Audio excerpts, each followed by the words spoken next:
We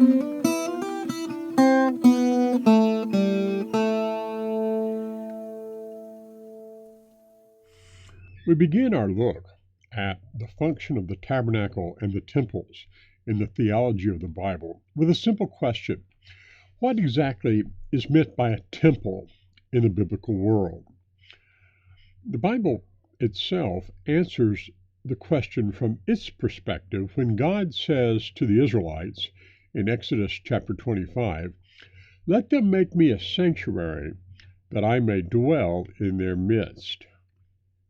Now, the thing that often surprises modern readers of a text like this is the realization that the primary function of the tabernacle, and later of the temple, is not to be a place of worship. That doesn't mean that they did not worship there. They certainly did, and they were able to worship there because God was present there to receive their worship, because that was a place where he chose to reveal his presence among them. So we go back to that question that we started with. What exactly is a temple in the biblical world? The answer is that a temple, or this would include the tabernacle as well, a temple is the abode or the palace of a deity in a particular place. Now, this is true whether we're talking about a simple household type God with a calf figurine and a shrine that served as its abode, like this one discovered in Ashkelon in Israel, or whether we're talking about one of the great temples, like the Temple of Isis at Philae in Egypt. This makes temples different from what most modern-day believers, whether Jewish or Christian, would think of when they think of a place of worship. A temple is not primarily a place of worship. It's not a place where people gather for congregational singing and prayer and the reading of the Word or anything like that. For that, we have to look at a site like this. This is probably what the Bible refers to as a bama, poorly translated as high place by most English translations, but probably better simply a cultic site or even a chapel.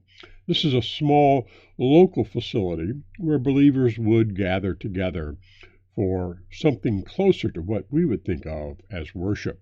But the tabernacle and the temple, just like temples in the rest of the ancient world, was primarily the place where God chose to dwell in and among his people.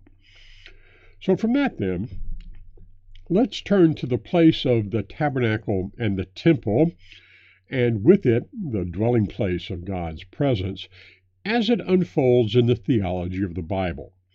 So let's start by surveying the various places that serve as God's dwelling in the Tanak and in the New Testament. We'll run through these quickly first and then go back and spend a little more time with each one. We begin with Eden, where God lived with Adam and Eve in the garden. From there, we proceed to the land, where God promised he would take his people when he brought them out of Egypt. Within the land, and en route to the land, God's place of presence among his people was the tabernacle. Later, after they had been settled in the promised land for some time, the tabernacle was replaced by the temple that David originally proposed to build, and Solomon completed. Now, with the coming of Jesus, we encounter a fundamental change in the Bible's theology of God's dwelling place, because from the time of the incarnation onward, God's dwelling place among his people is no longer a building, but rather is connected to persons, primarily the person of God incarnate in Jesus Christ. From Christ through Pentecost, God takes up his dwelling in the church. To Pentecost, God comes collectively to dwell with all Christians. And in baptism, God comes to dwell in each individual Christian. From there, the movement of the dwelling place of God concludes in the eschatological city, the New Jerusalem. So with that big picture in mind, let's go back and take a look at each of these places of God's dwelling, beginning with Eden and the garden. The garden was the place where Adam and Eve would live in harmony with God's presence. He created them to tend for that garden, and he walked with them there in that place. Their disobedience of God's command led to the immediate result of their estrangement from God's presence. And this is stated directly in Genesis 3:8, when they heard the sound of the Lord God walking in the garden in the cool of the day. The man and the wife hid themselves from the presence of the Lord God among the trees of the garden. Notice the sense of alienation here. Adam and Eve hide themselves. They no longer want to be in God's presence. They fear God's presence because they understand they've disobeyed his commands and have incurred his wrath as a result. The result of the expulsion from Eden was expulsion from the presence of God. So as they are cast out of Eden, they also lose access to the immediate presence of God. This is one of the chief consequences of Adam's disobedience. It's further represented in the narrative in the aftermath account in Genesis 4. After the death of Abel at the hands of Cain, Cain is further banished from the land, and Cain himself recognizes this as an even greater expulsion from the presence of God. So in chapter 4, we read Cain's words, "Behold, you have driven me today away from the ground, and from your face," that is to say, from your presence, "I shall be hidden." Now, Eden sets the pattern for the biblical theology of God's presence in places throughout the Bible. And commentators sometimes describe Eden in terms of the temple. Now, the reason they do this is because the 19th and mid-20th century historical critical orthodoxy declared that there was no such thing as the tabernacle, that the tabernacle was simply invented out of nothing in order to provide theological justification for Solomon's desire to build a temple.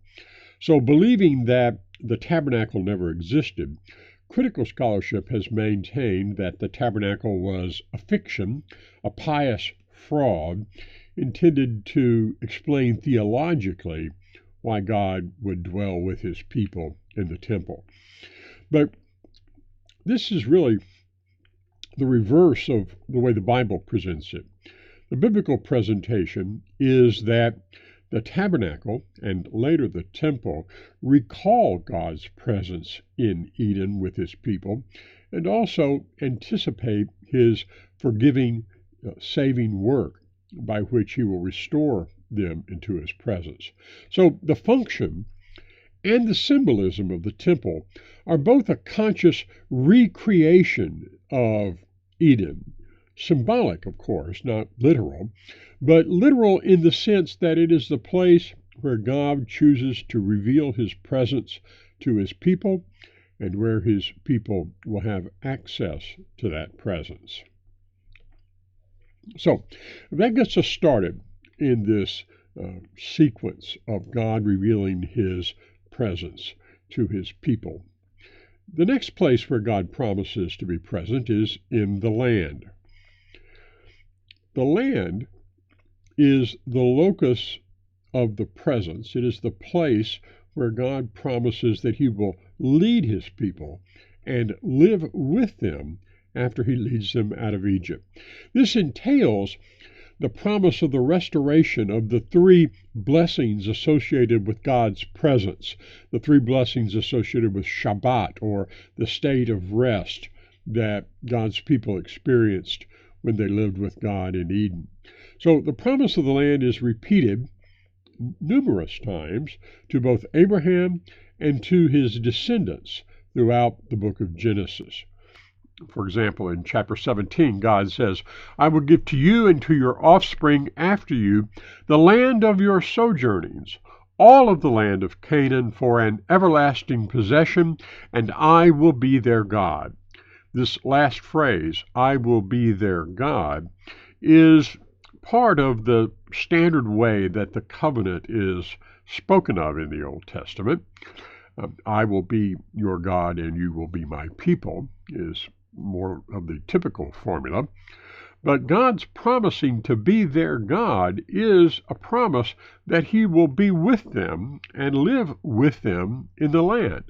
And so the Old Testament uses the metaphor of Yahweh as the husband and Israel as his bride and the land as the place that they will live together in this relationship that God has established with them.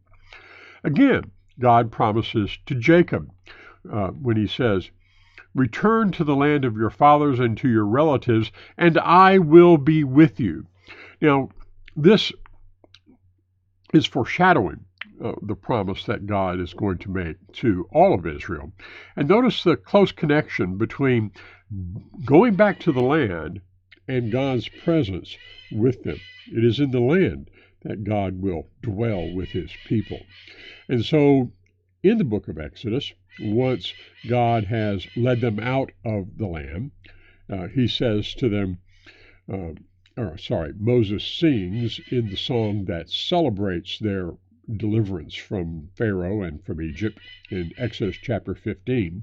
He says, you lead in your grace the people whom you have redeemed. You guide them by your strength to your holy abode. And then continues a few verses later, you will bring them and plant them on the mountain you possess, the established place that you have made for your dwelling, O Yahweh. The sanctuary, my Lord, that your hands have established. Yahweh will reign forever and ever. The promise that God will reign over his people is connected to one of the three blessings, the rule of God that is associated with God's presence, and it is the land that presence will be manifest as he lives with his people in the place that he has made for his dwelling.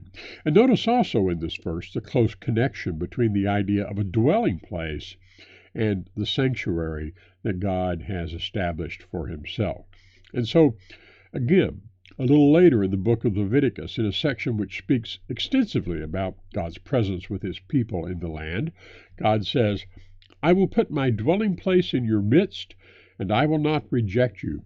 I will walk in your midst, and I will be your God, and you will be my people. So, note first, God is putting his dwelling place in their midst, the place where he will live. Again, this is the primary function of the tabernacle, the temple, but the land serves to foreshadow that. He says that he will walk in their midst. The Hebrew term hith halakti, in the hithpael pattern, this verb which means to walk, is used with God as the subject. And the point of this particular grammatical form is that it characterizes an ongoing situation. In other words, God will not just be there with them in a brief way, but he'll be there with them in an ongoing and permanent way. So the various promises associated with the land anticipate the restoration of the three blessings associated with God's presence that we mentioned just a moment ago. Fecundity, or the fruitfulness of the land and the people and their possessions and the wealth that goes with it. Security, which is freedom from anything that would endanger God's gift of life to his creation. And the rule of God, living together in God's presence, under his rule, and according to his will. So, you see, the land of Eden begins the pattern of restoring what is lost when they're expelled from Eden, namely the presence of God dwelling with his people and their access to him. As the biblical narrative advances, the focus of God's dwelling place among his people narrows from the land to the particular place that God has chosen to reveal his presence in the tabernacle. So I want to deal with the tabernacle in some detail because it not only marks an important element in the theology of the Old Testament, but also lays the foundation for the temple that will follow. So, looking at the tabernacle, we've already said that in Exodus 25, God says to the Israelites that they should make him a sanctuary that he may dwell in their midst. So, we've observed that the tabernacle and its successor, the temple, are the primary locus or place of God's presence with his people throughout the remainder of the Old Testament. This might lead some to observe that the tabernacle is to the Old Testament, or the Tanak, what the incarnation is to the New Testament. But if you think about this in historical terms, this really should be the other way around. We should observe that the incarnation is to the New Testament what the tabernacle is to the Tanak, the Old Testament, because it is the Old Testament, the tabernacle, that is the foreshadowing, and the incarnation in the New Testament that is the fulfillment. So God instructs his people to make him a sanctuary. In the account of Exodus 25 and what follows, we get a summary of God's instructions, which begin with the preparations that they're to undertake and continues with a description of the various elements that make up the tabernacle itself. Then continues on with an account of how they're to prepare oil for the lamp and for the priesthood and for their dress, and then returns curiously to the incense altar. Now, if we look at the sequence of events here, it could appear quite perplexing to us if we think of this in a typical linear way. The order doesn't seem to make any particular sense to us. But once we recognize that the point of this is to focus on the content, and particularly on the content as it relates to the presence of God. So chapters 25 through the beginning of chapter 30 focus on those elements that serve to mediate God's presence in one way or another. And then the smaller section at the end, from chapter 30, verse 11 to 31, verse 18, deals with those elements that do not mediate God's presence. So with that in mind, let's go back and take a look at the contents of the tabernacle, beginning with the Ark of the Covenant, and followed by the table and the lampstand and the incense altar. Now, the reason I want to do them in this sequence is, or not quite this sequence, but almost this sequence, is apparent if you realize that if we were to approach this from the perspective of starting closest to God and working our way out, we would at the very least have to move the incense altar up to the beginning, because the incense altar is the closest thing in the main part of the tabernacle to the Holy of Holies, the place where God is present in association with the Ark of the Covenant. So what we have here is actually not a linear description, but something that may be more simply characterized in a circular fashion. It begins with the Ark of the Covenant itself, the place where God chooses to reveal his presence. Continues with the table, the lampstand, the tabernacle, the altar, the courtyard, and then begins to move back in the direction of the ark with the oil for the lamp, which is connected to the lampstand, the priesthood who serve both in and outside the tabernacle proper, and finishes with the incense altar.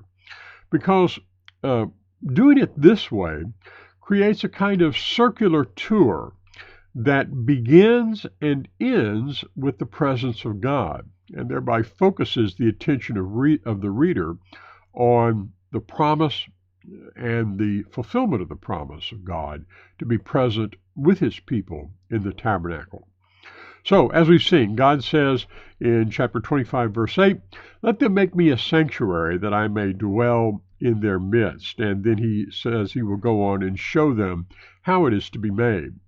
Now, fortunately, when I was working in Israel doing archaeological excavation a few years ago, I happened upon an antiquities dealer in a small side street in Jerusalem, and he had the only actual contemporary picture of the tabernacle taken by Moses and the Israelites during their Israelite wandering. And I had to work hard, but I managed to get him to sell it to me. It cost a pretty penny, I can assure you. Now you'll notice it's not the greatest picture. After all, the resolution on the cameras wasn't very good in those days, and they only had black and white, not color. But in this authentic picture, you can see what the tabernacle looked like with the camp of the Israelites surrounding it. Unfortunately, the original no longer exists. But if you go to the southern part of Israel, there is a kibbutz there that has a recreation of the tabernacle on the property that can be visited. And we'll take a closer look at least this one depiction of how the tabernacle would have looked in biblical times. Before we do that, let's think a little bit about the way the tabernacle is built. It is essentially a rectangle marked off by a curtain. The rectangle is 50 cubits wide. There's debate over the exact length of a cubit, and there were probably more than one standard. But as a typical way of getting relative measurements, we often describe a cubit as about 1.5 feet. So 50 cubits would be roughly 75 feet wide, and 100 cubits long, or 150 feet long.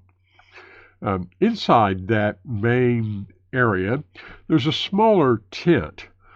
The tent is 10 cubits, roughly 15 feet wide, and 30 cubits, roughly 45 feet long. It's subdivided into two parts by a curtain. The curtain creates an inner area that's 10 cubits by 10 cubits, and an outer area then that is 10 cubits by 20 cubits.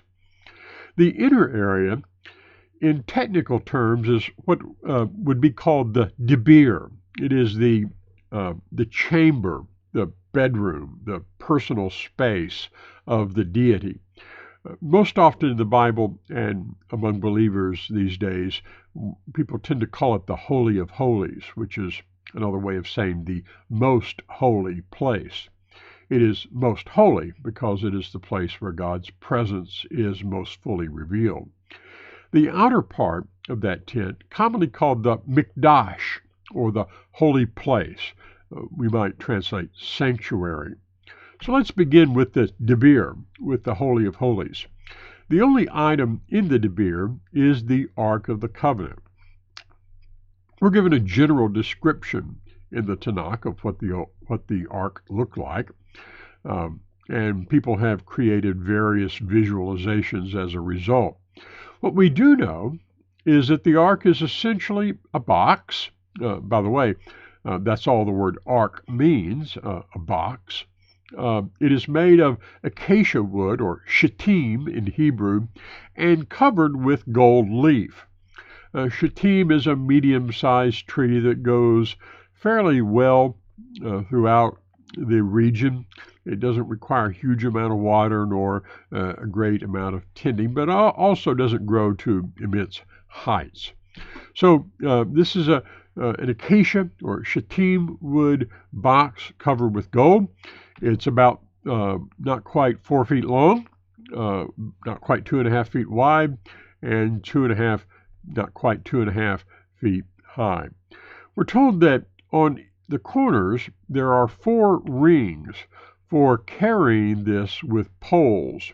the point is that they were not allowed to touch it because it was holy. It had been set apart for God's special use, and to touch it would be to violate God's personal space, and so comes with the judgment warning of death. The ark had a lid that was made of solid gold. The lid is called the koporeth in Hebrew, and on it were two cherubim. Now, frankly, I don't think the cherubim pictured here are anything like what they actually look like. We know how cherubim were visualized in the ancient world. Here's one carved in ivory from Arslan Tash in Syria, and it pictures a sort of part lion or a lion with a human face and with wings. This is a consistent kind of imagery associated with the cherubim throughout the ancient Near East. Here's another one, this one in the British Museum, an Assyrian cherubim which functioned as the guardian to the entrance of the palace. So again, you can see the animal shape with wings and with a human head. In Endara, in Turkey, in a temple there, we have another example of cherubim. These are Hittite in origin and date from shortly after the period of the biblical temple, the temple when it was built in the 10th century. And again, we have animal bodies, winged figures, and heads, human heads. It's my belief that the figures on top of the ark were probably the same basic design. Animal figures with wings, with human heads, probably facing tail to tail so that their wings touched, coming as they're swept back over the back of the animal, and probably with the heads turned so that they were facing outward. We don't have that much detail in the Bible, and we can't be dogmatic about it, but that would be my best understanding of what it probably looked like. Within this box, there were several items kept. Collectively, in Hebrew, the things kept inside the ark are called the eduth, often translated in English as testimony, although probably a better translation would be something like evidence. The eduth, in this case, was the rod, Aaron's staff, which budded, the 10 Commandments, the tablets containing the 10 Commandments, and a bowl of the manna that the Israelites received as they traveled through the wilderness. This was the evidence that God had been with them and was leading them and was providing for them and carried for them. And so this was placed in the ark to provide a witness to what God had done. The Koporeth, the top covering of this box, is sometimes described as the throne of God, in other places described as the footstool of God. Martin Luther, in his translation of the Old Testament, coined the term mercy seat as a translation for Koporeth. The word Koporeth in Hebrew simply means a covering, and Luther was thinking in terms of the theological function as the ark as the place from which the covering or forgiveness of sins flowed out to God's people. And so you may be familiar with the translation of mercy seat for this lid of the Ark of the Covenant that was inside the Debir, the Holy of Holies of the Tabernacle. Moving into the outer part of the tabernacle, the item that is placed immediately adjacent to the curtain that divides the Debir from the Mikdash is the incense altar. The incense altar, like the ark itself, is made of acacia wood, of shittim, covered with gold leaf. It's smaller, a foot and a half long, a foot and a half wide, and 3 feet tall. We're told that there's an edging around the top and horns, because this was in the shape of a horned altar, and rings for poles to carry it, and that these were all made of solid gold. So the top edge and the rings and the utensils were gold, although it's not quite clear whether we're to envision 2 or 4 rings in this case. Nevertheless, the basic size and shape of the ark is clear enough from the description. Of the incense altar is clear enough from the description. The function of the incense altar is to be the place where the priests offer up incense burned twice a day on this small altar. And today, most Christians, if they have any familiarity with the Psalms, might recall the verse that says, "Let my prayer rise before you as incense." And so it's often said that the incense served as a symbol of the prayers of God's people rising to God in heaven. That's not actually true. It's true that the psalmist says, "Let my prayer rise before you as incense," but the point of the comparison is not that incense is like prayer, but that prayer is like incense that goes up. In the context of the tabernacle itself, the incense is associated with God's presence. And so the smoke that is generated by the incense is really a cultic or liturgical recreation of the cloud that symbolized God's presence as it came down upon the tabernacle. That's how the Israelites knew that God was present in the tabernacle. When the cloud came down there, God was present. When the cloud lifted up and departed, God departed, and then they could move. And so the cloud of smoke, here recreated liturgically by the incense, is a primary symbol of Israel's recognition of God's promise to be with them in the reality of his presence in the tabernacle. So the incense altar is immediately adjacent to the curtain because it represents that which is behind the curtain, namely the presence of God. As we look at it here on the right, the next item is the table on which the bread of the presence is placed. Like the other items, the table is made of acacia wood covered with gold leaf. It is about 3 feet long, about 1.5 feet wide, and about 2.5 feet high. It also, like the incense altar, has a top edge and associated vessels and rings made of gold.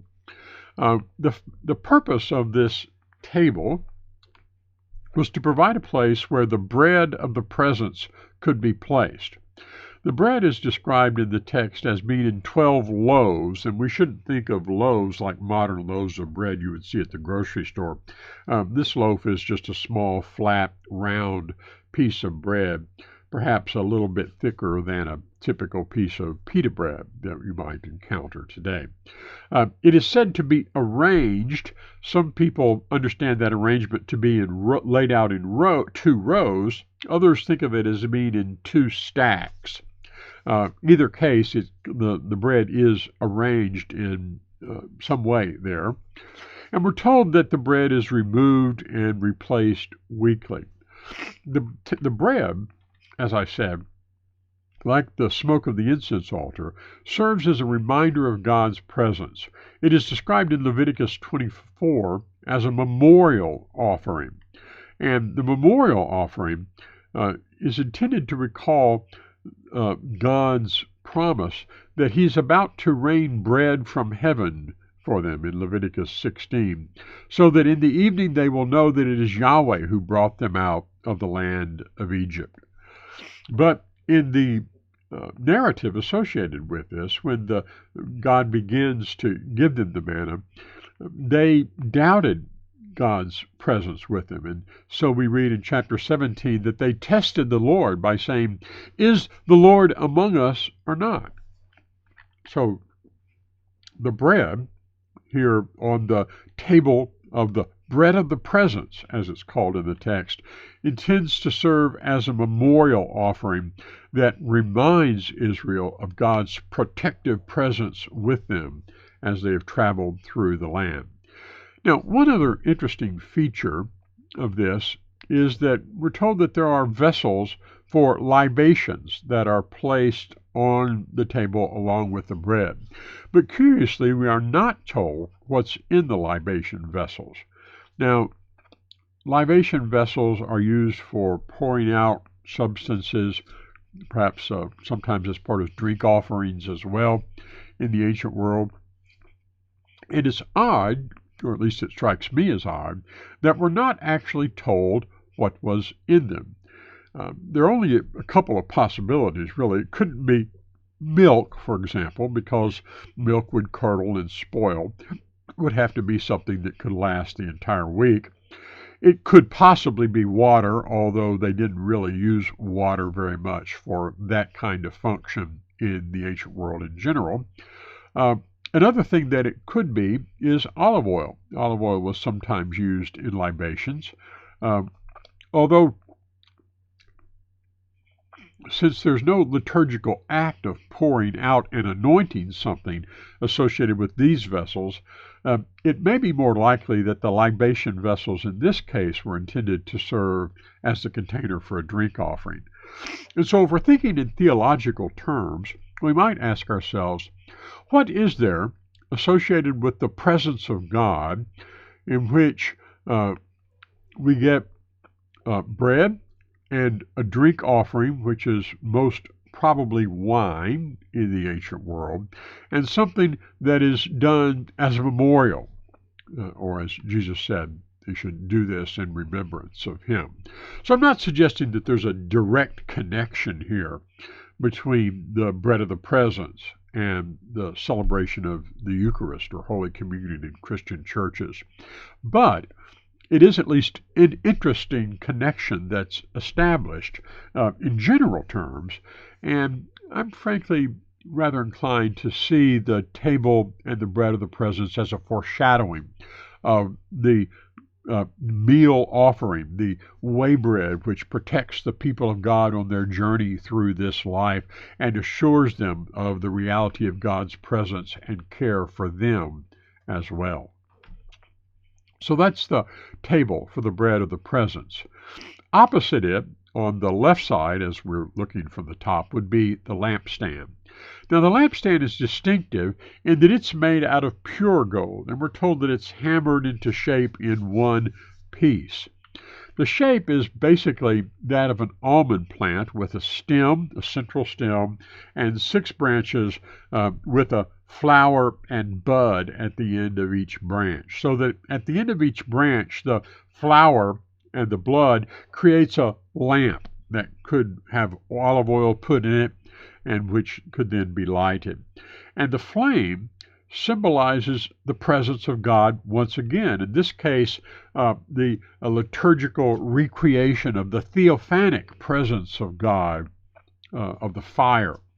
Think of the burning bush in Exodus 3, of the cloud of fire and smoke that leads Israel through the wilderness. We have both here, the fire of the lampstand and the smoke associated with the incense altar. So these are the items that are within the tent of the tabernacle itself. Let's move now to some of the other things. First, the tabernacle structure. Now, this is the recreation that I mentioned down in the southern part of Israel. And as you look at it, you might note how small this structure actually is. It should be obvious this was not a place where people gathered for worship, even if the text didn't tell us that explicitly. Seen from the outside, the tabernacle would have looked something like this, except for that tree over on the left side, which probably wasn't actually there. Here we get a look at the entrance to the tabernacle building, which is basically a frame structure with material stretched over it to form a tent. If we were to do a cutaway view, we would see that the basic structure is that of a wooden frame. Each of the framing elements has gold rings on it so that poles are slid through to connect the various ribs that make up the structure and to give it solidity. Over the top of this frame, there are 4 layers of covering described in the text. The innermost layer of covering is made of woven material, a kind of linen that is blue purple and red with cherubim on it. Again, the cherubim serve as a symbolic reminder of God's presence. And blue, purple, red colors, these were colors associated with deity and with royalty because of their richness in the ancient world. On the outside of that, the second layer is made of goat's hair, or perhaps woven as wool. The layer on top of that is made of ram's leather, and we're told that it's dyed red, so red leather layer.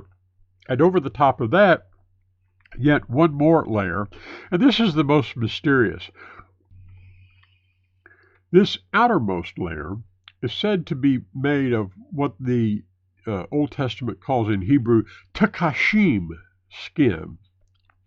Now the question is, what is this takashim skin? Well, there are a number of suggestions. It's been suggested that the word takashim refers to a badger, or to a dolphin even, or to a goat, or perhaps most oddly to a sea cow. A sea cow is an animal somewhat closely related to the sea animal that we know here in the Western Hemisphere as the manatee. Frankly, I don't think that any of these suggestions is actually correct. I think the word takashim in Hebrew doesn't refer to a type of animal, but to a quality. And so I understand this to refer to what we might call a kind of finely tanned leather, without respect to what kind of animal that it is. So this would be the general shape and makeup then of the tabernacle. At the opening, there is a curtain made of the same kind of woven linen, blue and purple and red material that was on the inside. Here in this case, we can see the visualization of how this was held in place. We don't know if this is all that accurate, but at least it gives us an idea of something that it might have been like. This tent structure is surrounded, as we said, by a broader courtyard. The courtyard is very simple. It is simply made up of panels of cloth. These panels of cloth are hung from upright pillars and bases of bronze with silver fittings that hold them in place. The panels themselves are made of undyed linen panels. Each panel, probably as wide as the area between the pillars, although we're not told what that is. And the basic function here is just to provide a boundary so that people don't violate God's personal space by wandering into it when they ought not to be there. The courtyard has an entrance facing the opening of the tabernacle. This entrance is also a gate, I suppose we might say, but it's made of the same kind of woven linen cloth in the blue, red, and purple color scheme that we've seen before. Otherwise, within the courtyard, the main feature is the sacrificial altar. The altar is described as being 5 cubits square, so 7.5 feet roughly square, and 3 cubits or 4.5 feet high. This is an attempt to recreate what it might have looked like. Like the other items, it has poles for transportation when it is being moved. This item, like the others, is made of acacia wood or shittim wood, in this case covered with bronze rather than with gold leaf. It is a horned altar, which means on each of the corners of the altar there is something shaped similar to an animal's horn. And we have a fairly general idea, fairly good idea of what this might have looked like because of a horned altar that was found at the Israelite site of Beersheba in 1975. This is a reconstruction of that horned altar as it was found. In this case, this is a solid stone altar, and so it's a little different from the one that was part of the tabernacle. This is the original from which that model was made as it was being uncovered in 1975, and here it is with a person standing next to it after it's been reassembled to give you an idea of the size and shape. But the altar that was part of the tabernacle was not a solid stone altar like this one. As we said, it was made of wood covered with bronze. It's essentially, if we can say this without being impious, it's essentially a large barbecue pit. Inside this open structure, there is a grill so that the cooking material, the fuel, is placed underneath and lighted, and the meat of the animal to be sacrificed is laid on the grill and cooked either until it is entirely consumed, if it's a whole burnt offering, or until it is ready. Part of it is then given to the priest and part returned to the worshipers, and part has disintegrated and gone up to God in smoke. So we can think of the altar, again, in secular terms as kind of a large portable barbecue grill. We're told that the Israelites made steps going up to it. This recreation has a ramp instead of steps to accommodate those who might have trouble climbing the steps. But we can get an idea of what the steps may have been something like by looking at the high altar at the temple at Dan in Israel. Here you can see on the far side, highlighted in red, the metal frame represents the altar, which is no longer fully there. But you can see the steps which go up and allow the attendants to do whatever they needed to do to arrange things on top of the altar. So the bronze altar was the main thing that was in the courtyard of the tabernacle. The only other thing that's mentioned as being there is a basin or a laver made of bronze, and we assume that the function of this laver is to provide a place for ritual washing. We don't know. The text is not specific, nor is it specific about its size or shape either. This is an attempt to imagine what it might have looked like, and I suppose it's a reasonable attempt. We don't actually know. So these are the features of the tabernacle complex. Another thing that we should be aware of, however, is the religious thought or the theology that shaped the way that the tabernacle is used. This is based on a concept that we sometimes refer to as zones of holiness. The idea behind the zones of holiness is that as you get closer to the presence of God, access to that presence is increasingly restricted. So outside the tabernacle, anyone could be there. Inside the tabernacle, only Israelite males, this says the people, but it's really just the Israelite males, who were allowed to come up as far as the altar to present their offerings. From the altar in, the only people who could be present were the priests. Inside the tabernacle proper, in the Mikdash, the Levites could go in, but not the other priests. And then finally, in the Holy of Holies, only the high priest could enter, and then only at God's special invitation. So when the ark is finally built in Exodus chapters 35 and afterward, we have the culmination of that construction in chapter 40. And we're told that the cloud covered the tent of meeting, and the glory of the Lord filled the tabernacle. Moses was not able to enter the tent because of the cloud that settled on it, and the glory of the Lord filled the tabernacle. Notice the intensity of God's presence was such that Moses couldn't even enter. And throughout all their journeys, whenever the cloud was taken up over the tabernacle, the people of Israel would set out. But if the cloud was not taken up, they didn't set out until the day that it was taken up. So the question is, if God is present in the Holy of Holies, how could the Israelites have taken the tabernacle apart and traveled with it? And the answer to that question, given in this text and others as well, is that God removed his presence when it was time for the people to move. So the cloud in which God's presence is shrouded departs. God departs from the tabernacle, and then the tabernacle can be disassembled and appropriately transported. And then when it's reassembled, the cloud comes back down. God takes up his residence inside the tabernacle again. So that's most of the items here. About the oil for the lamp, I'm not going to say much. There's a special formula that's given, and its use is restricted to the tabernacle. It can't be used for secular purposes, and no one else can make up this special kind of oil who isn't authorized to do so.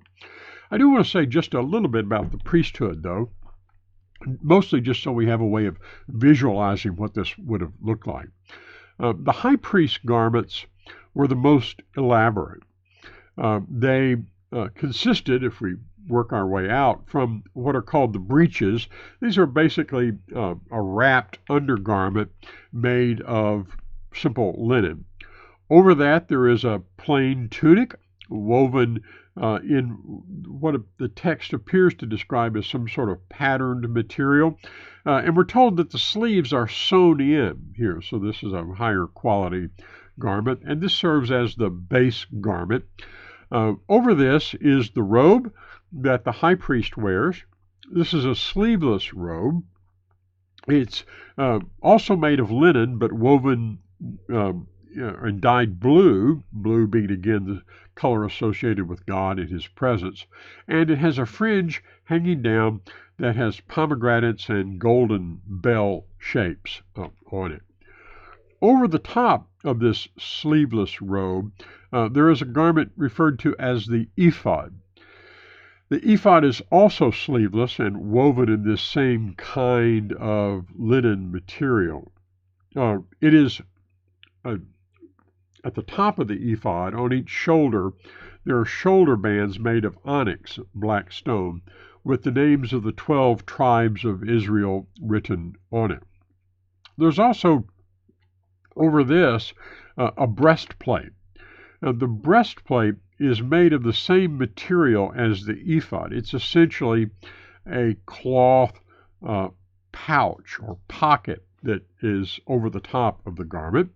It is decorated with 12 gems in 4 rows of 3 each, and each gemstone has the name of one of the 12 tribes of Israel carved on it. This breastplate is attached to the ephod by gold chains or gold rings that hook apparently probably to the shoulder pieces that we were talking about a moment ago. I mentioned that this was essentially a cloth pocket, and it contains the Urim and the Thummim, that is, these two devices that were used to obtain oracular responses to questions that could be posed through the high priest. Now, we don't know exactly what this looked like. What we have here is one person's visualization. Here's another one. Some have argued that the breastplate is worn and attached to the top, and then the lower part of the garment is attached to it by chains, as you see on the left. I don't know that we have enough detailed information in the Bible to answer that question specifically. At the waist of the high priest, there is a sash that forms a kind of belt to hold things in place as he moves around. And this too is woven out of the same kind of blue and red and purple material as the ephod itself. The high priest would wear a turban. This is made of linen, and the turban has at the bottom a diadem. A diadem is a small headband, or sometimes called a rosette. And in this case, this headband is inscribed with the words, Holy to Yahweh, Kadosh le Yahweh. And it is attached, the headband is attached to the turban with a small blue cord, and we're not told exactly how that takes place. And so this is the garments of the high priest.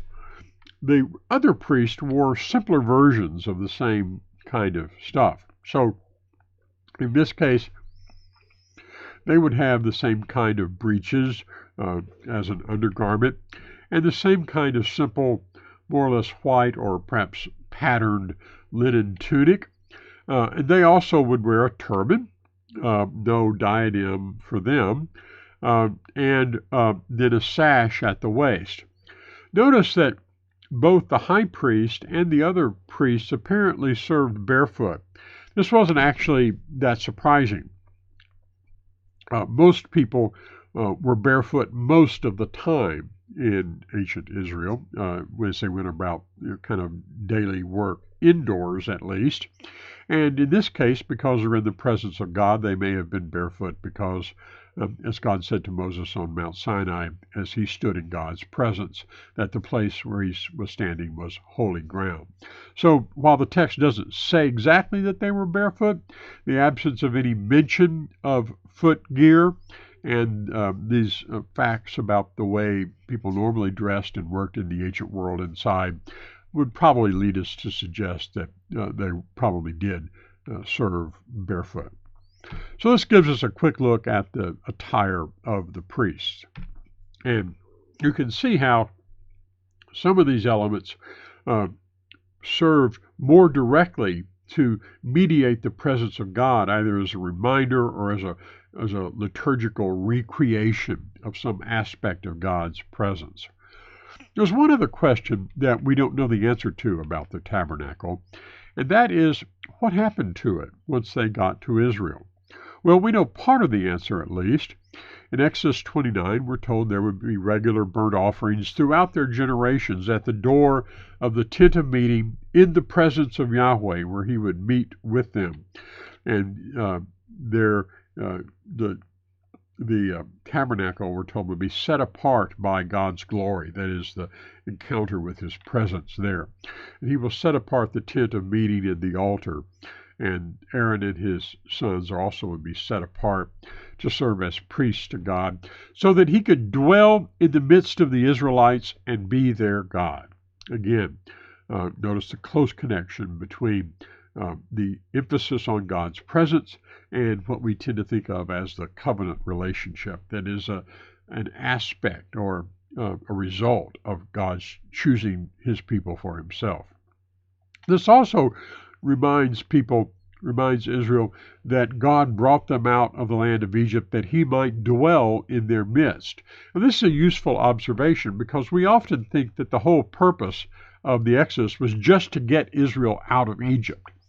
And while it was certainly true that God wanted to redeem his people from their oppression and suffering in Egypt, that wasn't really the ultimate goal. The ultimate goal, as the Bible says numerous times, is to take them to the land where he will dwell with them, and they will have access to his presence. So what happened to the tabernacle when they got to the land?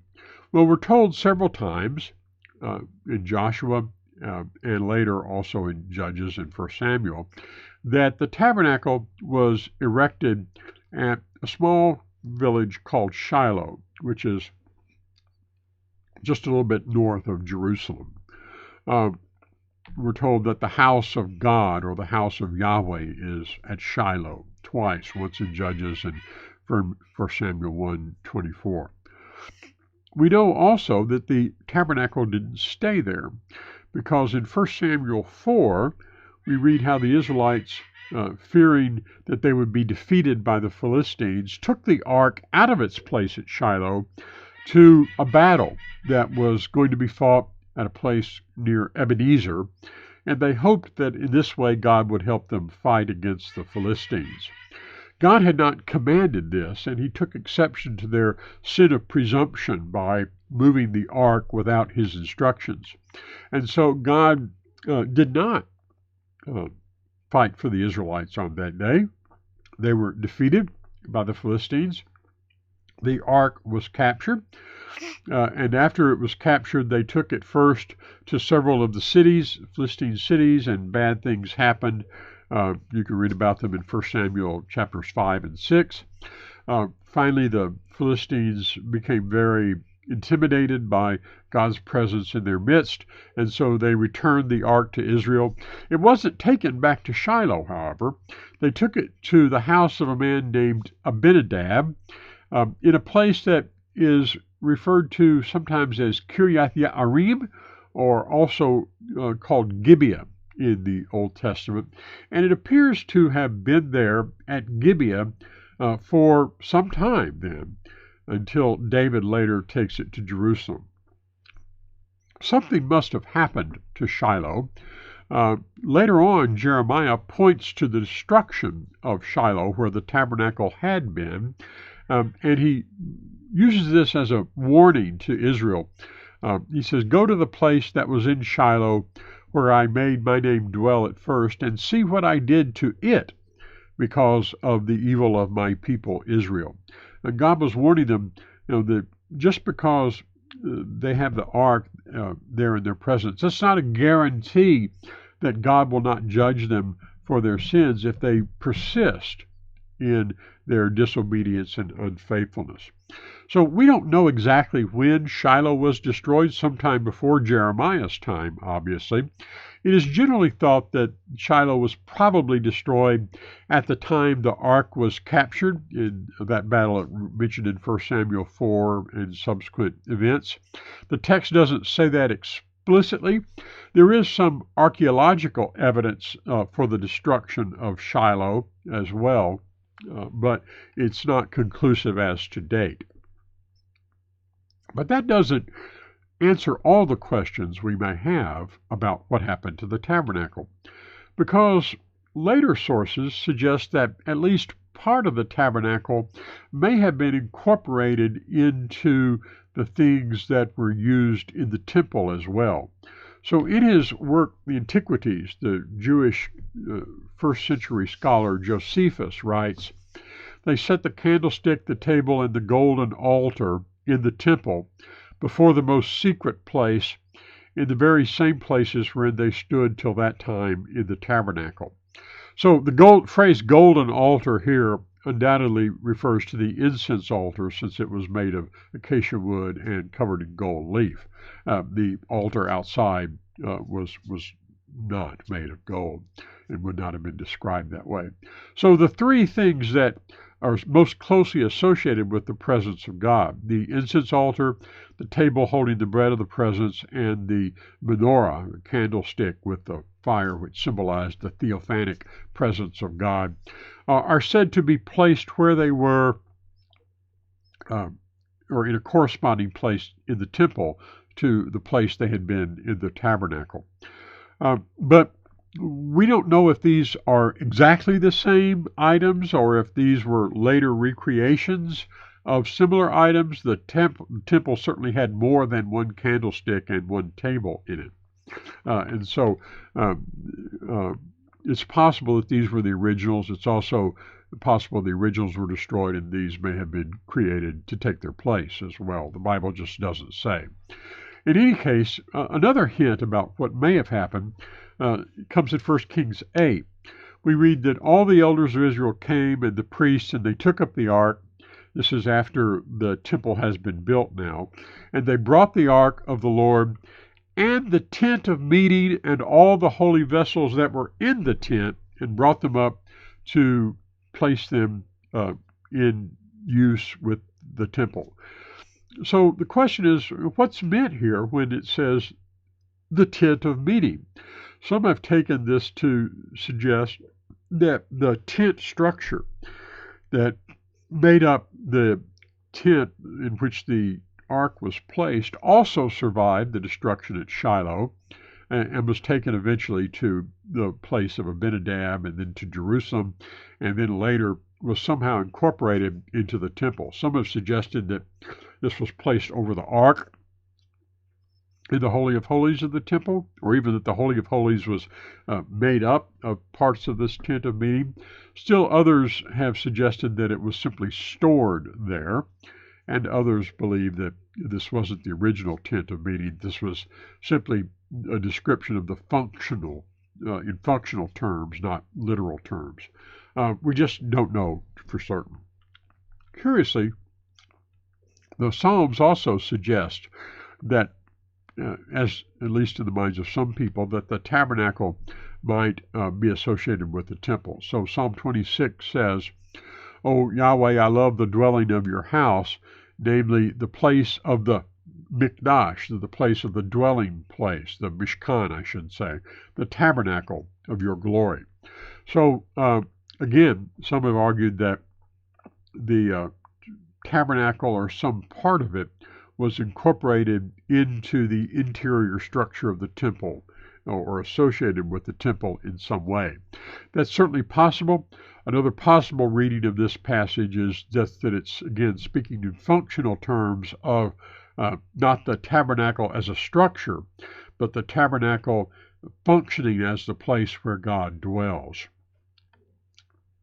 Later on, we're told that the tabernacle, which Moses had made in the wilderness, and the altar of burnt offering were, at the time of David, still at the high place in Gibeon.